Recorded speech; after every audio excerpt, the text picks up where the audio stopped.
Welcome back, everyone, on the journey to transform culture. I'm Steve, and I'll be your guide. Well, today, folks, let's talk a little bit about deceit. It's almost impossible to just jump into talking about deceit as it relates to just organizations or teams or groups without kind of talking about it at an individual level first. You know, I'm sure we've all, because we can say deceit, lying. I guess deceit is probably a slick and cavalier way of saying lying, but deceit can also be a mission of the truth too, right? But I think about when you're a little kid and a parent says, did you eat that cookie, right?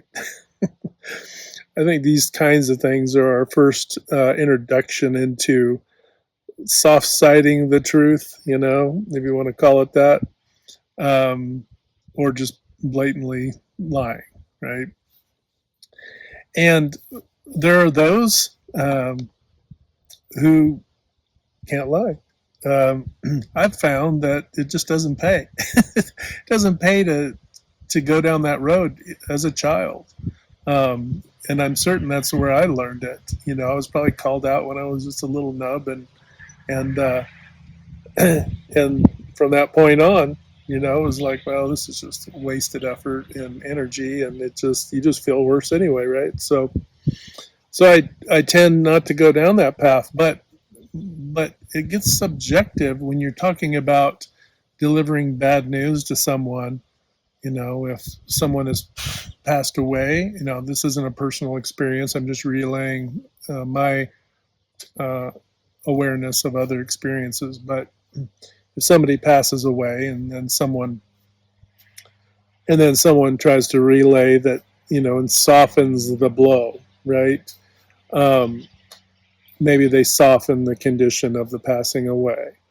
And we might look at that as a way to kind of comfort and reduce the stress on someone. And nobody would probably argue that at all, right?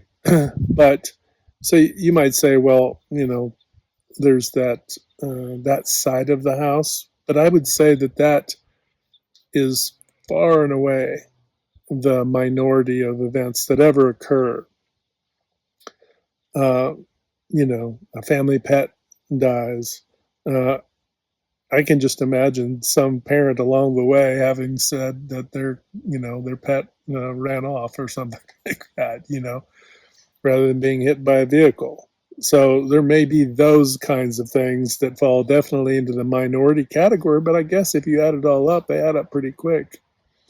But then you start to, as we've all evolved in life, you start to get into the dog ate my homework kind of things where it's not the end of the world, but it's definitely shaping somebody's personality. Well, they got away with lying about this thing, and now it just maybe becomes part of the lexicon of who they are. And and so why do that? I don't think you often hear it couched in these terms, but I believe it's the fear of being punished. It's the fear of being in trouble or being thought less of. And I think, there's so many things that fear can drive a person and people into corners, right? And what's the safest exit from a trapped position? If not being in a bear trap is, would you lie to get out of a bear trap? To save yourself. So you might think of it that way. Somebody's robbing you, and give me your wallet. I don't have my wallet on me. Right? You may have a wallet on you. You lied, but but you were lying to protect, your assets or your information, whatever it is, right? You did so for a worthy purpose. Again, much, much more in the minority than the majority. But then you start to look at it from the perspective of a further development past the youth ages into adulthood. And now people are going to college, starting their first work, maybe their trade school, maybe it's their first, job as a late teen, young adult, whatever. and somebody's late for work, and they call up their boss and say, hey, XYZ happened. Nothing really happened. I'm going to be running 10 or 15 minutes late. They're really going to be 30 minutes late, right? So you see this start to kind of ingrain itself. And perhaps it happens often enough that then it becomes just a reflex, and deceit becomes a reflex or an omission.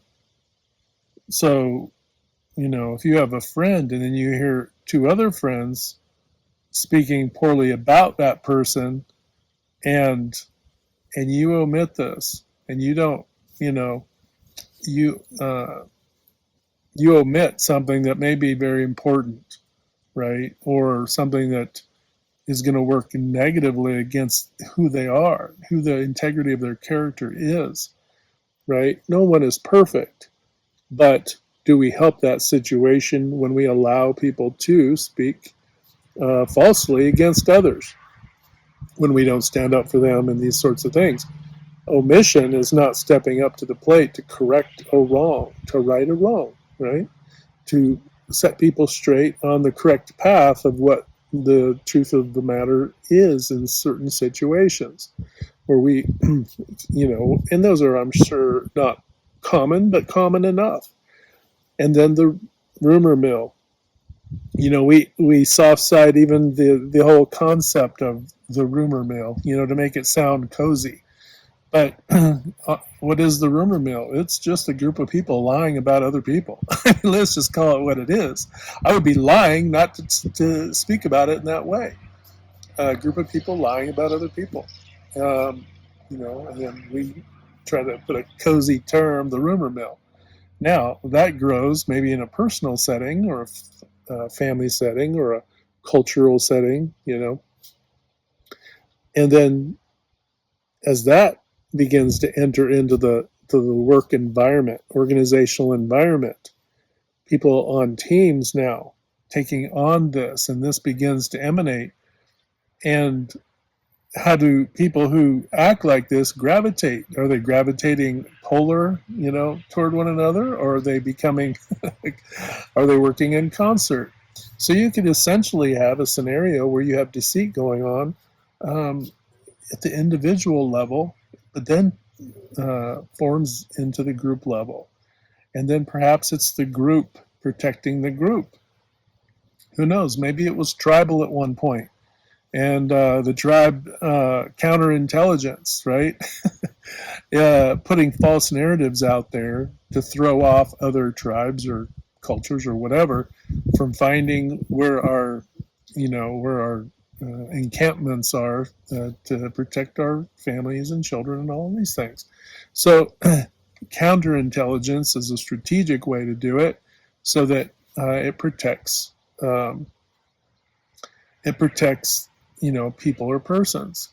And yeah, that can be fear based, right? It's clearly fear based, and our culture is, I mean, heck, counterintelligence is the things that goes on globally. So look at how that fear has controlled everything. Um, it's kind of like, you have a dog, a guard dog, but you don't tell anybody you have a guard dog, right? And then somebody tries to break onto your property, and that guard dog gets a hold of them, and then now it's out there. Well, now, or somebody discovers you have a guard dog. Well, now, if somebody wants to rob your home, now they have to do is figure out, let's figure out the, how to quell the guard dog, right? Counterintelligence is, do you have any pets? No, I don't have any pets. You got two dogs. You might have cameras up, whatever it is, right? Oh no, I trust everybody. Right? That's counterintelligence right there. I'm not lying to you to deceive you so that, whatever. I'm purposefully omitting the truth uh, because of what? Because um, and you could say there's a fear-based element to that, right? It's very subtle, and that can spin out of control. And this is where people become very paranoid, right? It's one thing to have evidence to do it because you have evidence. It's another thing to do it with zero evidence or zero indication whatsoever. So these things get kind of tricky, right? And I'm using some super simple examples. Now, graduate this into the organization. Now look at organizations. An organization that knows they need to lay people off in 120 days, no later than, let's say, but they don't tell the employees until 2, 3 weeks out. But they knew for 120 days prior, but they didn't do it. They didn't let them know sooner so that they could make a healthy transition. So you back up and say, well, why? Well, fear-based. They're afraid that the employees will, you know, find a new position, move on, and then leave their business in the lurch, and there's 60, 90 days, whatever it is, right, where their business might stutter and stammer. So they're afraid to lose the business, but they weren't afraid that they were going to put people in harm's way, or put their lives in, kind of pigeonhole their lives and put duress on them to try to figure out how they were going to make it or whatever. So you can see how this can be a subtle thing that becomes culturally, I won't say accepted, but that goes on behind closed doors. The trick is do we really know that they knew 120 days out? Do we know that it was 6 months out or a year out? And what's the trigger, right? And if they knew 120 days out that they were going to do that, did they know 6 months before that there was an alternative or a potential? So what would you do if you knew that the business was going to have to lay people off if they didn't pick up, we didn't pick up our productivity, reduce waste, and, streamline and get better pretty quickly? Well, you would hope that the organization would make the effort to improve so that they didn't have to go down that path, right? So what's the motive? If the motive is truly to improve and to want to thrive and grow and do all these things, you would be upfront. You wouldn't be deceptive with your team. The deception didn't just start with the laying off. The deception started with walking it back. You weren't honest with your employees or your team that they weren't producing or they weren't. And it could be subtle. It doesn't mean like, well, the employees are just terrible. I'm not saying that. I'm saying that is that, if the cadence is just a step or two slow during the day, that adds up over time, right? So why not tell the team, hey, we need to pick up our cadence, or we need to get better at our on-time delivery, or we need to, right? And pull from their desire, but also be prepared, right, to share in that experience. So if the employees are going to produce more, you need to start to come up with mechanisms to be able to reciprocate that effort. An example would be let's say you think, well, I may have to close my business down in a year if things don't turn around. Well, you bring in somebody who knows what to do to try to get things going again, and then you save, you make a significant amount of savings by reducing waste and improving productivity and all these things. And what do? Where do you throw that return? Do you throw it towards your customer to continue the flow of business? Do you throw it in your back pocket, take care of yourself? Or do you reward your team for, making these efforts? Well, the answer is all three, right? But a fear-based organization would say, well, we need to pad our pockets because we don't know what we're going to do during the downtime here in a year if things are slow. Well, that's because you're still allowing fear. Even in the face of improved operations, you're still allowing fear to rule your decision making. You're not trusting your team. You're not trusting in their capacity and capability to innovate and overcome and to come up with cool solutions. And you may be ignoring the solutions that they're giving you. Why? Proximity breeds contempt.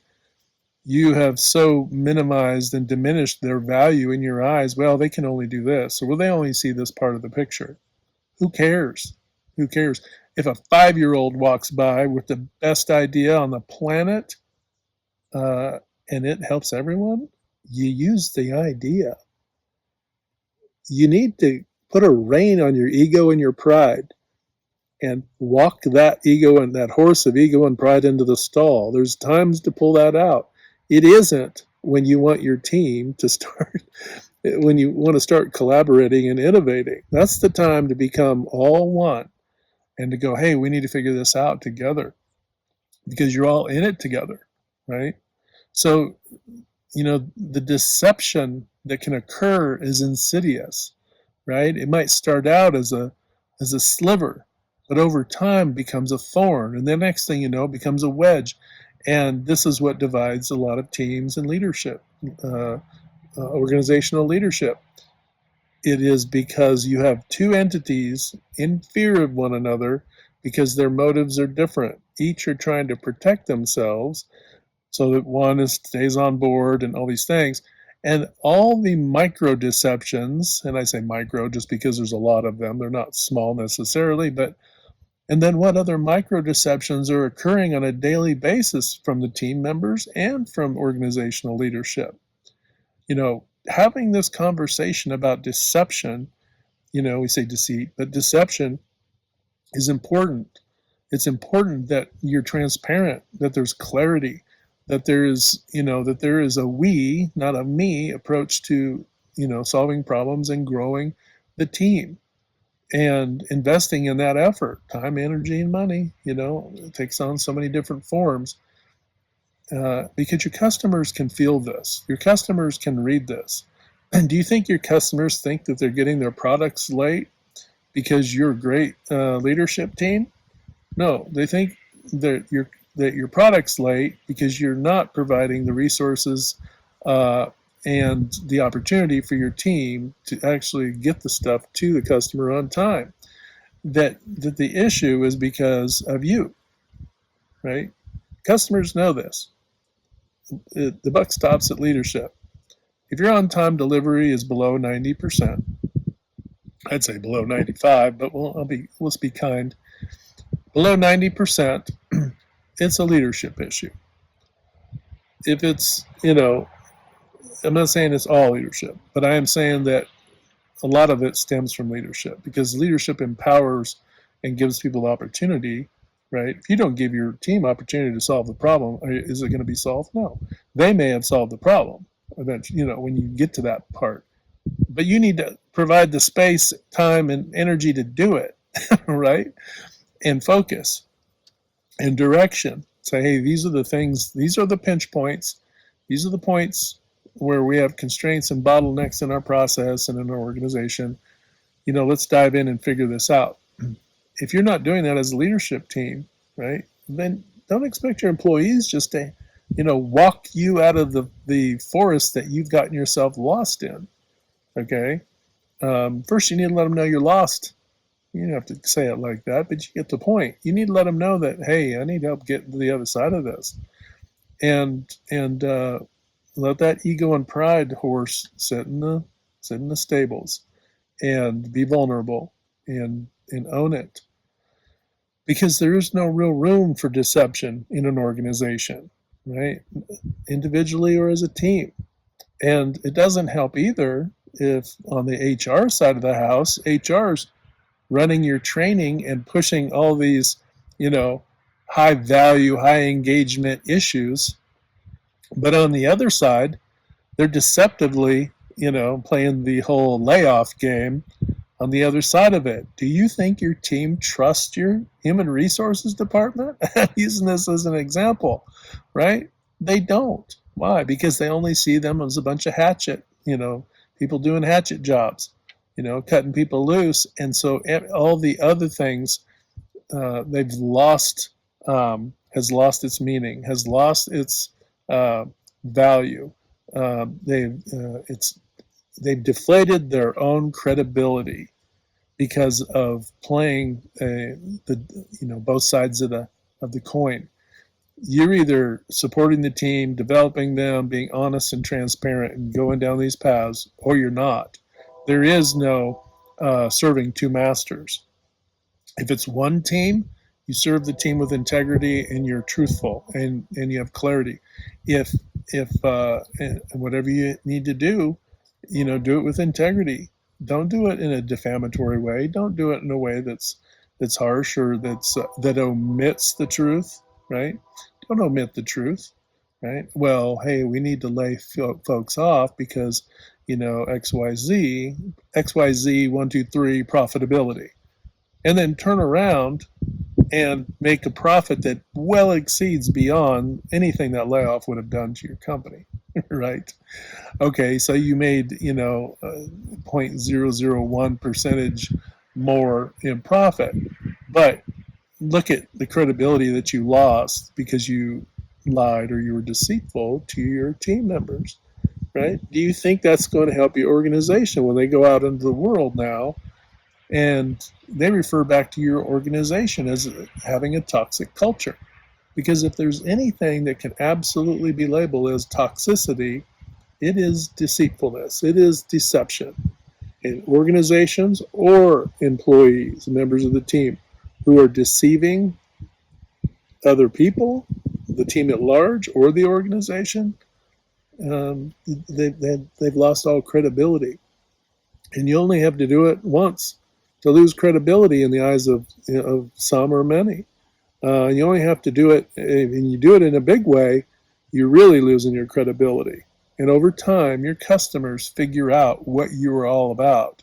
And then they're happy to move on to other suppliers of products that make, companies that make the same products or provide the same service. So be truthful. Let's lean into truthfulness, to being truthful, to being transparent, to having clarity, and to being upfront about things. And when we do this, we're protecting love, right? And we're protecting love in culture, not only in organizations, but culture. Because then, you think about it, people who are deceiving other people, that energy has to go somewhere. That stress and that guilt. You may not think you feel guilty for acting in deceitful ways, but that guilt emanates later as health problems and all kinds of things. That's just how it goes. That negative, all that negativity has to go somewhere. It's affecting your relationships. It's affecting how people see you in the community. It's affecting all these things beyond people who might be actually deceiving other people about you. It is affecting you. So steer clear of deception. Be honest. Be truthful. It's too much work to play that game. And life is just so much more joyful when you can, avoid all that nonsense. So remember, 3 to 5 times a day, hit that good domino, folks. Uplift, inspire, motivate, and just help each other out. When we do that, not only are we transforming culture, but we're transforming ourselves, and that's a really good thing. So thank you for stopping by today. Hope you have a wonderful day. Hit like, share, and subscribe, and we'll see you next time.